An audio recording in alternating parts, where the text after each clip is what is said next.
Moon energy always talks about your emotions. നിങ്ങളുടെ emotions ഇപ്പോൾ എവിടെയാണ് നിൽക്കുന്നത് എന്ന് നമുക്ക് നോക്കാം.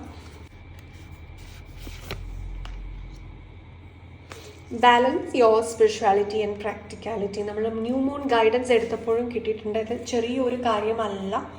നിങ്ങൾക്കിതൊരു ബ്രീതിങ് എക്സസൈസിൽ കൂടെ ഇട പിങ്കള ബാലൻസിങ് ചെയ്യാം. അതായത് യിങ് യാങ് എനർജി ബാലൻസിങ് ചെയ്യാം. പ്രാണായാമം ചെയ്യുന്നത് നല്ലതാണ്.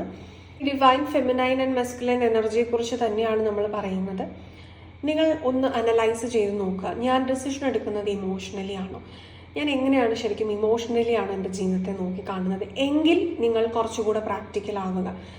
ഇനി നിങ്ങളൊന്ന് വിശകലനം ചെയ്ത് നോക്കുക. ഞാൻ ഒരുപാട് പ്രാക്ടിക്കലായിട്ട് മാത്രം ചിന്തിക്കുന്നു. എൻ്റെ ഇഷ്ടങ്ങൾക്ക് അനിഷ്ടങ്ങൾക്ക് എൻ്റെ ഇമോഷൻസിൻ്റെ ഒന്നും ഞാൻ പ്രാധാന്യം കൊടുക്കുന്നില്ല എങ്കിൽ അത് നെഗറ്റീവ് ഇമോഷൻസിനല്ല, ഈഗോയിൽ നിന്നുകൊണ്ടാണോ ഞാൻ ഡിസിഷൻ എടുക്കുന്നത് എങ്കിൽ നിങ്ങളുടെ ക്രിയേറ്റീവ് സൈഡ്, ഫെമിനൈൻ സൈഡ് നിങ്ങൾ കൂടുതൽ ഇപ്പോൾ ഒന്ന് കണക്ട് ചെയ്ത് കൊടുക്കുക. ഇത് നിങ്ങളുടെ റിലേഷൻഷിപ്പ് മെറ്റീരിയലിസ്റ്റിക്കൽ സക്സസിനും ഇത് ആവശ്യമാണ്.